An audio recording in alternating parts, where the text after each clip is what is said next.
잃어버린 상고사, 고대사의 비밀을 찾아서. 자, 오늘은 10번째 시간으로 수메르와 배달국에 대해서 알아보겠습니다. 환단국이 삼성기전 하에 환국시대에 12국이 있었고 수미리국이 그중 하나였다고 합니다. 이 내용은 태백일사 환국본기에도 삼성밀기를 인용하여 나옵니다. 옛 글에 말한다.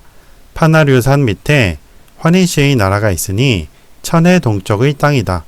파나류의 나라라고도 하는데 그 땅이 넓어 남북이 5만리요 동서가 2만리이니 통틀어 말하면 한국이요 갈라서 말하면 비리국, 양운국, 구막한국, 구다한천국, 일군국, 우루국 또는 필나국, 객현한국, 구모액국, 매구역국 또는 직구다국, 산압아국, 선화비국 또는 시위국 또는 통고사국, 수미리국이니 합해서 12국이다. 천해는 지금의 북해를 한다. 7세에 전하여 영년 3301년 혹은 63,182년이라고 하는데 어느 것이 맞는지 알 수가 없다. 그래서 여기 수미리국이라고 나오죠. 환단고기를 믿는 사람들은 이 기록의 수미리국이 고고학에서 말하는 수메르라고 주장합니다. 근거는 발음이 비슷하기 때문이라고 합니다. 그런데 심각한 문제는 연대가 너무 다르다는 것입니다. 환단고기 기록대로는 수미리국은 환인시대에 속하기에 배달국 이전으로 안파견 환인 이후 7세 총 3301년 동안 존속하였다고 하는데 아래 도표에서 보듯 수메르는 기원전 2900년경 시작되었기 때문입니다. 환인시대는 기원전 3897년까지 존속했다고 해요. 그리고 배달국으로 넘어가죠. 그런데 고고학에서는 수메르가 기원전 2900년에 시작되었다고 해요. 연도가 안 맞죠? 천년왕국 수시하나에서 온 환웅이란 책 464쪽에 이런 도표가 있어요. 여기 보시면 기원전 2900년부터 수메르 초기 왕조가 시작되었다고 합니다. 그 이전은 다르게 구분을 하고 있죠. 물론 이러한 연대는 학자마다 약간의 차이가 있어서 이보다 이른 시기인 기원전 4000년경을 언급하기도 하고 기원전 3000년경으로 말하기도 합니다. 기원전 4000년경이라면 위 도표상에서는 우르크기로 보아야 합니다. 아까 도표를 다시 보면 기원전 4000년경은 우르크기죠.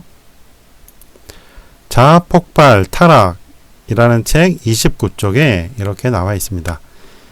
현존하는 많은 원시 토착민 사회에는 계급이나 카스트가 없고 식량과 재화의 평등한 분배가 이루어지고 있으며 또한 민주적인 정책 결정도 이루어지고 있음을 볼 수 있다. 그러나 기원전 4000년경부터의 역사는 특권을 가진 극소수 인간이 절대 다수의 인간을 무자비하게 탄압하는 이야기였다. 이들이 바로 로마, 그리스, 켈트 그리고 대부분의 현대 유럽 및 미국인들의 선조이다. 그들은 기원전 4000년기에 여기 나오죠. 4000년기에 중앙아시아와 중동에 나타날 때부터 성직자, 전사 및 지배자 그리고 경제적 부의 생산자라는 세 개의 계급으로 분화됐다. 상인, 농민, 장인들 포함. 그리고 그들은 새로운 땅으로 이주하고 그곳에 살던 주민들을 정복해 나가면서 사회 구조에 피정복민들로 구성된 새로운 계급들을 추가했다. 피정복민들은 이때부터 그들에 의해 무자비하게 억압당하고 착취당하였다. 비슷한 사회체제가 기원전 3000년기에 고대 수메르에서도 발달했다. 기원전 3000년기라고 나오죠. 재산의 대부분은 소수의 남성들이 소유했다. 문명 이야기 동양문명 1-1 250쪽에는 이렇게 써 있어요. 기원전 4000년부터 시작된 이 관계시설은 수메르 문명의 가장 위대한 업적 중 하나로 손꼽히며 라고 나오거든요. 자, 여기는 기원전 3000년기라고 나왔었죠. 아까 본 책에. 그리고 기원전 4000년을 이야기하기도 했어요. 이 책에서는 기원전 3000년대의 수메르라고 했고 여기서는 기원전 4000년대의 수메르라고 이야기를 한 거예요. 1000년 차이가 나죠. 기원전 4000년부터 중앙아시아 중동에 사람들이 나타난 건 사실이에요. 이거를 수메르로 보느냐 또는 다른 문명으로 보느냐 이 차이거든요. 각자마다 다르다는 겁니다. 계속해보면 더불어 문명의 토대의 역할도 했을 것이 분명하다. 이렇게 정성 들여 물을 댄 밭에서 보리, 밀, 대추야자를 비롯해 여러가지 채소가 풍부하게 났기 때문이다. 소가 끄는 쟁기, 불과 얼마 전까지 우리도 이용하지 않았던가. 또 일찌감치 등장했고 이미 관 모양으로 기다랗게 이랑을 지어 씨를 뿌릴 줄도 알았다. 공공족은 물 관리를 잘한 것으로 보이는데 6000년 전 수메르에서도 관계시설이 발달하여 물을 잘 다스린 것으로 보입니다. 공공족은 여호와와 연관되고 여호와는 유태인, 더 나아가 수메르와도 연관됩니다. 기원전 4000년경 관계시설은 우르크가 아닌 수메르 때로 보아도 환희시대 말기에 해당하는데 환희시대 말기에 12개국으로 나누었다는 기록이 없기에 문제가 생깁니다. 무슨 말이냐면 기원전 3000년경을 수메르라고 봤잖아요. 근데 그것이 아니고 기원전 4000년경을 우르크가 아닌 수메르 때로 이제 본다 할지라도 이것은 환희시대 말기에 해당을 해요. 그러니까 12개국으로 나누었다는 기록과 이제 맞는데 이게 말기란 말이에요. 환희시대 초부터 나오는 게 아니고 말기에 12개국으로 나누었다는 기록이 없단 말이에요. 그래서 문제가 된다는 것이죠. 다른 수메르 기록들 역시 배달국 시대가 아닌 단군 조선 시대에 해당하니 환희시대 12황국의 하나라는 수미리국을 배달국 시대에 해당하는 수메르와 발음이 비슷하다는 이유만으로 연관시키는 것은 무리가 있습니다. 단군 세계에도 수미리국에 대한 기록이 있는데 역시 연대의 문제가 있습니다. 15세 단군 대음 제위 2년 신사 BC 1660년 홍수가 크게 일어나 민가가 크게 해를 입었다. 대음 단군께서는 매우 불쌍하게 여기셔서 곡식을 창해 사수의 땅으로 옮겨 백성들에게 고루 나누어 주셨다. 겨울 10월 양훈국과 수미리국의 사신이 와서 특산물을 바쳤다. 자, 수미리국이 나오는데 이게 기원전 1660년이에요. 그러니까 수미리국은 원래 환희시대에 있었다고 기록이 돼 있었잖아요. 지금 단군 조선시대까지 있단 말이에요. 자, 또 다른 기록에 27세 단군 두밀 갑신원년 1337년이에요. 기원전 천해의 물이 넘쳐 아란산이 무너졌다. 이해 수미리국, 양훈국, 구다천국 등이 모두 사신을 보내 특산물을 바쳤다. 문제는 수메르는 대략 BC 1700년경 함무라비의 바빌로니아에게 망해서 없어졌는데도 불구하고 수미르는 계속 단군 조선에 조공을 보내왔다고 한 것입니다. 자, BC 1700년경에 망했어요. 근데 1337년에 사신을 보내왔단 말이에요. 망했는데 사신을 보내온 거예요. 말이 안 되는 거죠. 아까 다른 기록도 망한 이후에 사신을 보내온 거죠. 그렇죠? 물론 이런 문제는 서양에서 군자국인 진국을 차이나로 부른 후 한나라 이후 모든 왕조를 진국으로 착각해서 차이나로 썼듯이 동양에서도 수메르가 망한 후에도 계속 수밀이라 썼다고 볼 수도 있습니다. 하지만 하필이면 실제 수메르가 존재했던 시기를 싹싹 피해서 그 이전인 환희시대와 그 이후인 단군조선 시기에만 기록이 나왔는지 의문입니다. 차라리 배달국 시대에 수미리국에 대해 언급되었다면 수미리가 수메르라고 볼 가능성이라도 있었을 텐데 말입니다. 환단고기의 기록이 신빙성이 없다고 할지라도 스메르 문명이 동양과 전혀 관계없는 것은 아닙니다. 관련 기록을 살펴보겠습니다.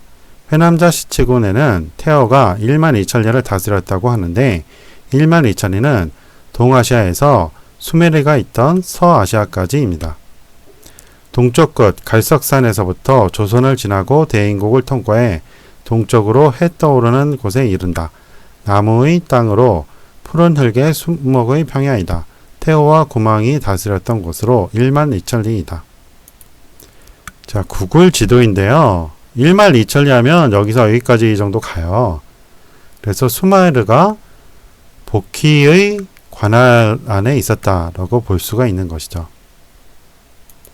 태호는 원래 태왕 또는 대왕조로 13,000년 전 신석기 시대의 환웅이었으나 약 5,000~6,000년 전 복희가 신격화되면서 태호 복희로 불렸습니다.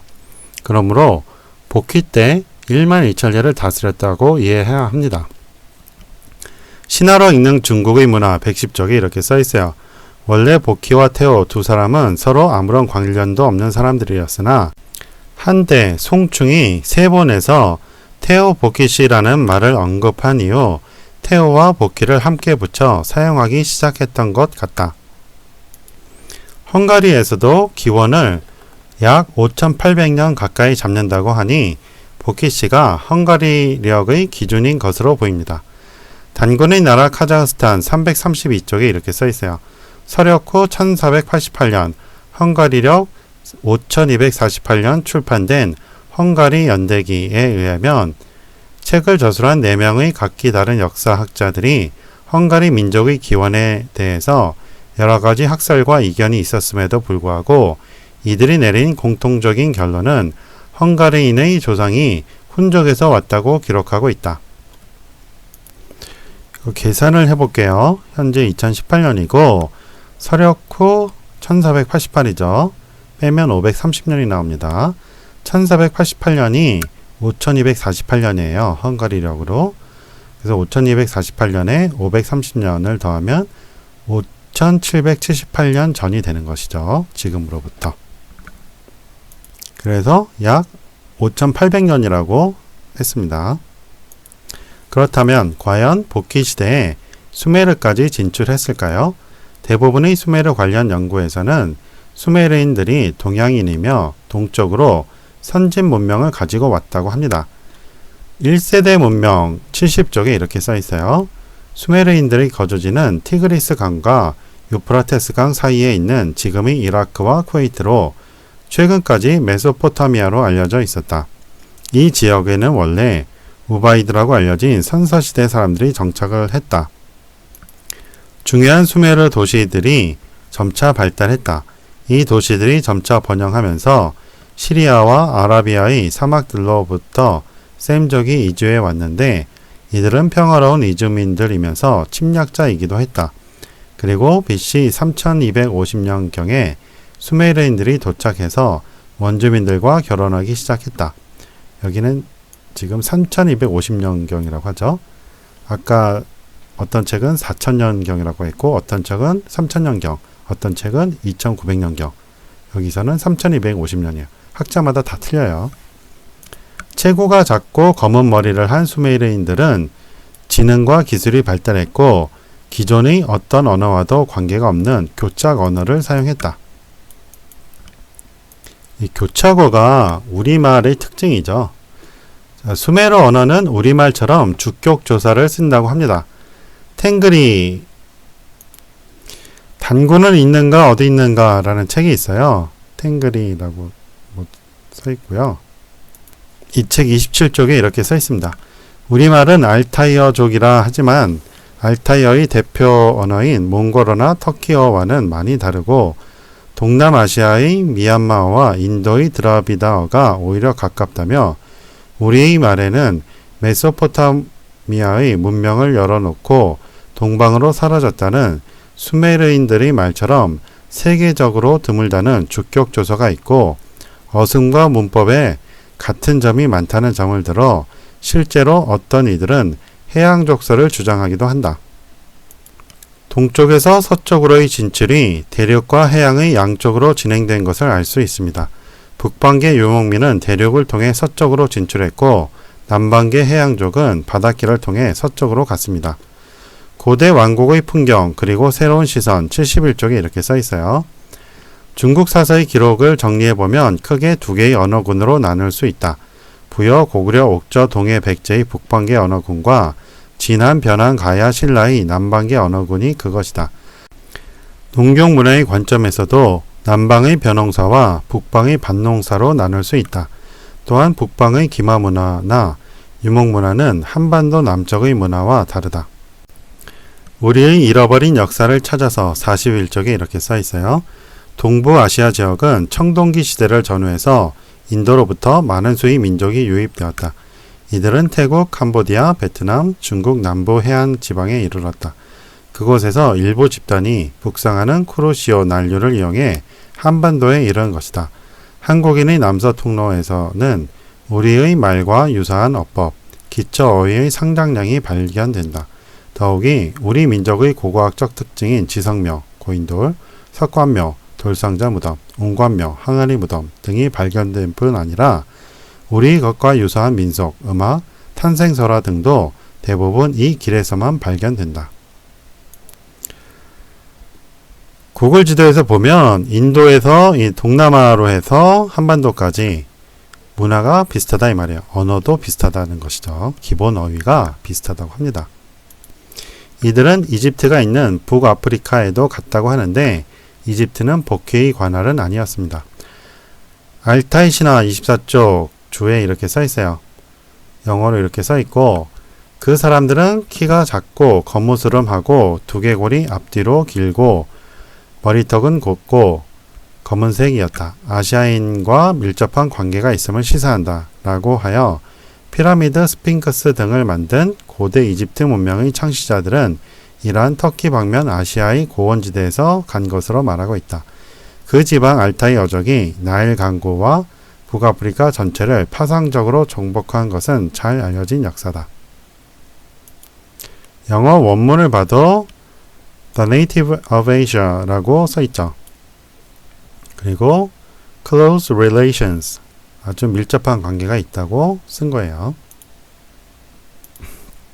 지금 생각해도 산동반도에서 이집트까지는 상당히 먼 거리입니다. 그래서인지 서양 학자들은 이집트인들이 어디서 왔는지 모른다고 합니다. 문명 이야기 동양 문명 1-1 283쪽에 이렇게 써 있어요. 이 초기 이집트인들이 출신이 어디인지는 아무도 모른다. 회남자 시츠군의 소호와 욕수가 1만 2천년을 다스렸다고 하는데 수메르는 여기에 포함된 것 같지 않습니다. 서방의 끝은 곤륜으로부터 유사와 치무에서 끝난다. 서쪽으로 3위국, 돌로 된 성과 금으로 된 방, 길을 마시고 사는 국민들, 불사의 들판에 이르고 소와 욕수가 다스린 곳으로 1만 2천리이다. 여기 보면 12,000리라고 써있죠. 복귀가 수메르까지 1만 2천리를 다스렸고 이집트와 인도, 유럽 1만 2천리는 소호가 다스렸다는데 헌원의 장남도 소호라 동일 인물이라기보다 다른 시대 같은 이름으로 이해해야 할 것입니다. 아무튼 고고학적으로는 다음과 같은 견해가 있습니다. 고조선 사라진 역사 73쪽에 이렇게 써있어요. 한반도와 그 주변에서 발견되는 원초적이고 기본적인 고인돌 양식이 유럽 대륙의 서쪽 끝인 영국과 아일랜드 지방에서 발견되는 데 반해 영국에서 흔한 고인돌 양식은 한반도에서 전혀 발견되고 있지 않다. 이것으로 미루어 고인돌이 한반도를 비롯한 극동 지역에서 기원한다고 볼 수 있다는 것이다. 고조선 사라진 역사 같은 책 73쪽에 또 이렇게 써 있어요. 스톤헨지 주변의 묘지에서 발굴된 유골의 주인공이 아시아 계열로 청동기 문화를 수반하고 영국에 들어왔다는 최근의 연구 결과 등은 고인돌이 아시아에서 시작되어 유럽으로 전파되었다는 주장을 뒷받침하는 근거가 될 수 있다. 이종호 박사는 고인돌이 청동기 시대의 유물이며 기원전 4000에서 3000년 사이에 건축되었을 개연성이 있다고 말한다. 피라미드와 고인돌은 전 세계에서 발견이 되는데요. 고인돌은 주로 해안가를 따라서 발견이 돼요. 그래서 해양 민족들이 만든 것이 고인돌이라고 볼 수가 있는 것이죠. 영국까지 쭉 나오죠.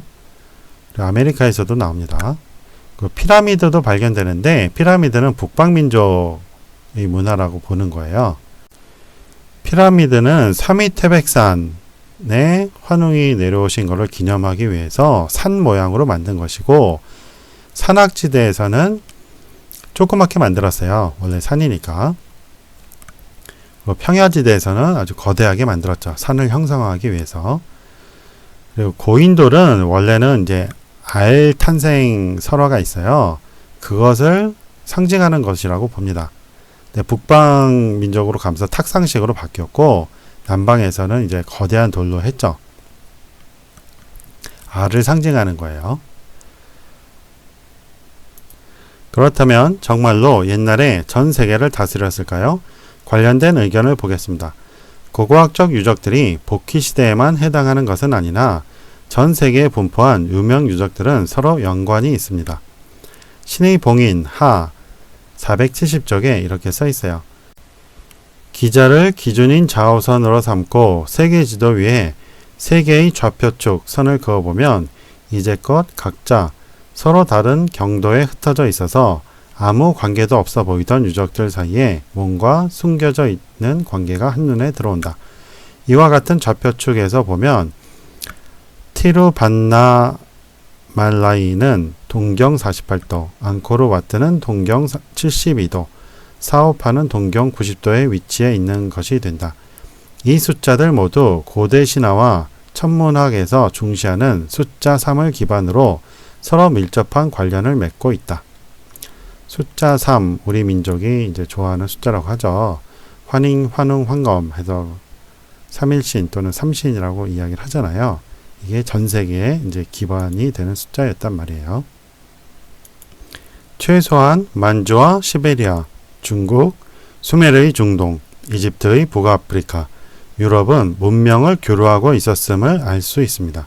그래서 송나라 때 사서인 로사 10권에 복희는 천왕이며 사람의 제왕이며 황공시라고 했을 것입니다.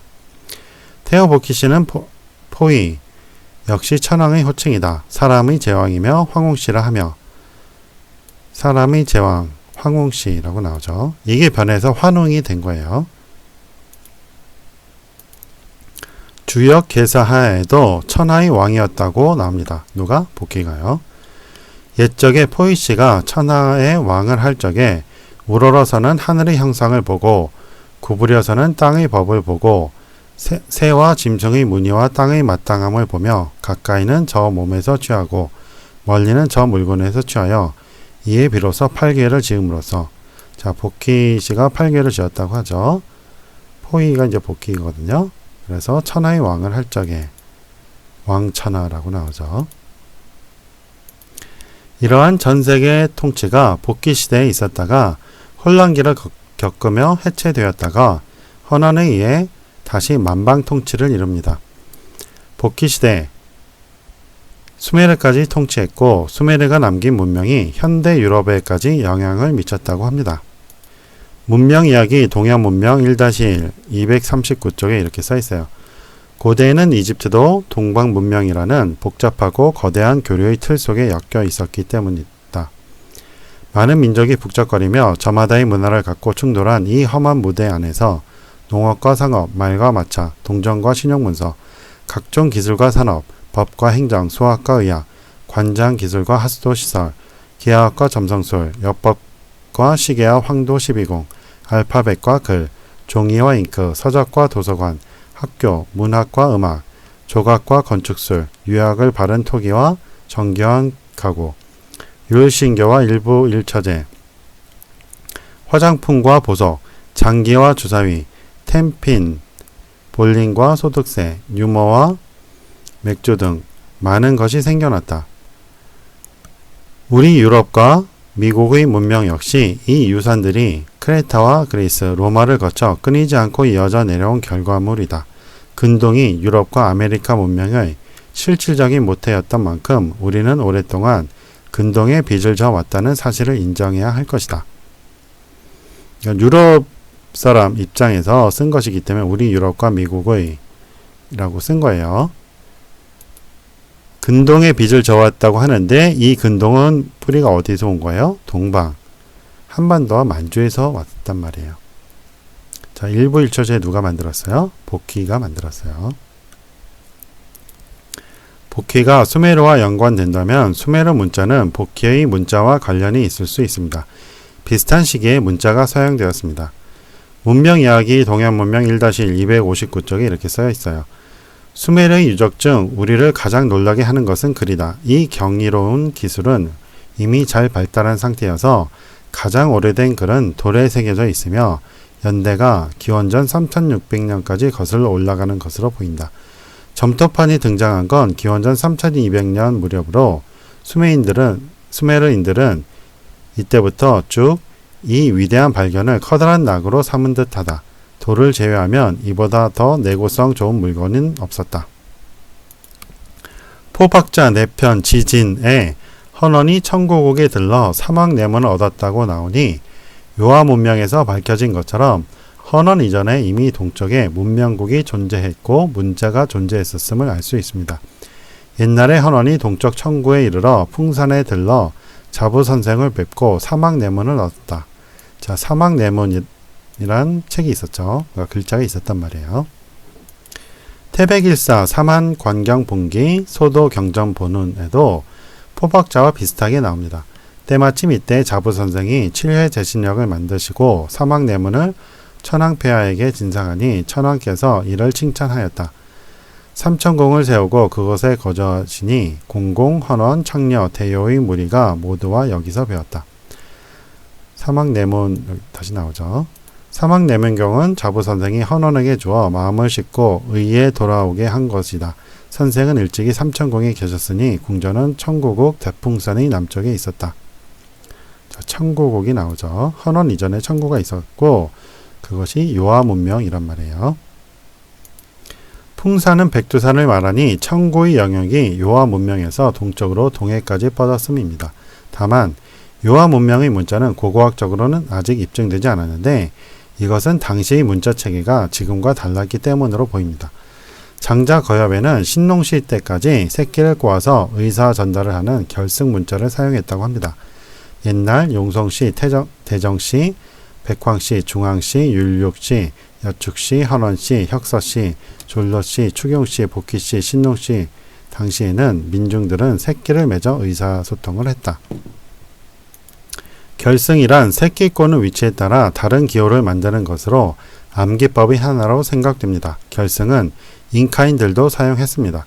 세계사 특강 408쪽에 이렇게 써있어요. 잉카인들의 기억장치 키프 이것은 대개 매듭을 지어 수와 다른 가치를 암호화했다. 라마나 알파가의 머리털로 만든 다양한 색깔의 곤실과 실을 매단 10개의 자리를 가진 기본 줄로 이루어져 있었다. 잉카 문명보다 앞섰다는 올맥 문명보다도 2000년 더 오래된 칠레의 카랄 문명에서도 결승 문자를 사용했습니다. 이런 게 결승 문자예요. 새끼를 꼬아서 요 매듭 위치가 다르잖아요. 이거를 가지고 기억법에 적용을 시킨 거예요. 그러니까 이 위치에 있으면 이게 뭐다 라고 암기를 하는 것이죠. 그러니까 이런 것이 지금 남아있을 리가 별로 없잖아요. 새끼니까 이제 시간이 지나면 다 썩죠. 그러니까 요하 문명에서 문자가 잘 발견되지 않는 것이 그 당시에는 결승 문자를 썼단 말이에요.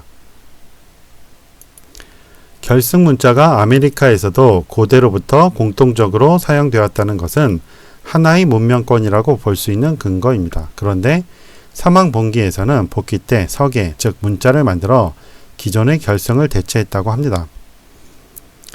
테오포이의 성은 풍이다. 어머니는 화서인데 뇌택에서 대인의 발자국을 받고 성기에서 포이씨를 낳았다. 뱀의 몸에 사람의 머리로 성인의 덕을 지니고 있었다. 처음으로 팔괘를 그렸다. 그래서 팔괘의 시작은 복귀 때부터예요. 서계를 만들어 라고 나오죠. 결승의 정치를 대신하였다. 결승 문자가 이때까지 왔는데 이때 복귀 때 서계를 만들었는데 이 팔괘도 하나의 문자 체계잖아요. 그래서 팔괘를 통해서 서계를 만들었는지 아니면 또 다른 문자가 있었는지 그건 알 수가 없어요.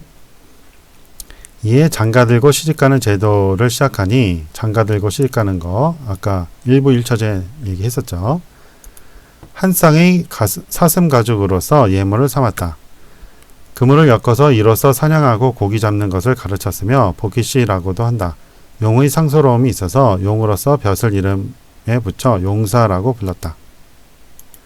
복희가 만든 문자는 8궤로 생각됩니다. 결승 문자가 기역법에 의존했듯 8궤 문자 역시 기역법의 바탕을 두어 궤를 여럿 연결해서 내용을 전달하는 방식이었다고 봅니다. 그래서 복희 시대 문자는 고고학으로 입증하기 어렵습니다. 8궤 가지고 점괘를 보잖아요. 그래서 이 궤를 이용해서 여러 가지 이야기를 전달할 수가 있는 것이죠. 그러니까 지금은 이것을 하는 사람이 많지가 않죠. 그래서 일반인들은 잘 모른단 말이에요. 근데 옛날에는 이렇게 궤를 가지고 기역법에 적용해서 내용을 전달했다는 것이죠. 그러니까 결승 문자보다 발달했다고 볼 수 있는 것이죠. 신시 시대부터 전해진 그림 문자가 전 세계 공통의 문자이나 그림 문자로는 많은 내용을 전달하기 어려웠기에 기역법에 의한 결승 문자가 만들어졌을 것이며 결승 문자로는 기록을 남기는 데 유리하지 않았으므로 그림 문자에서 발전하여 수메르는 쇠기 문자, 동양권에서는 한자로 발전했다고 봅니다. 쇠기 문자가 복희시대 8궤의 효와 비슷하기는 한데 그 영향을 받았는지는 더 연구가 필요합니다. 자, 위키피디아에 나온 수메르 문자인데요. 처음에 이렇게 도형처럼 보이는 걸로 시작을 했어요. 그 이전엔 그림이고 그것이 이렇게 바뀌었단 말이에요. 이거 보면 건괴하고 비슷하잖아요. 그러니까 괴의 영향이 있었을 수도 있다는 거예요. 그래서 구글에서 또 검색을 해보면 이런 문자들이 있는데 이런 거 같은 경우는 이제 괴하고 많이 비슷하죠. 그러니까 처음에는 이렇게 그림으로 시작했다가 이렇게 바뀌는데 이것이 이제 괴에 나온 효의 영향을 받았지 않았을까라고 이제 생각이 드는 겁니다. 관련해서 증거는 아무것도 없어요. 그냥 그런 생각만 하는 거예요.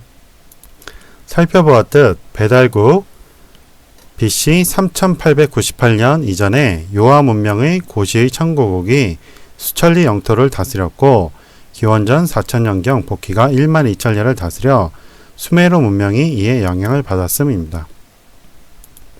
여기 보면 배달국 최대 영토라고 나오죠. 이렇게 보는데 복희가 1만 2천리를 다스렸다고 했잖아요. 저 서아시아까지 다스렸단 말이에요. 이게 의미가 없다는 것이죠. 환단고기에 나온 배달국 이전에 이미 청고국이 수천리 영토를 다스렸고 또 복희 때 1만 2천리를 다스렸다고 그랬죠. 그래서 수메르 문명은 복희 시대에 들어갔다 이 말이에요.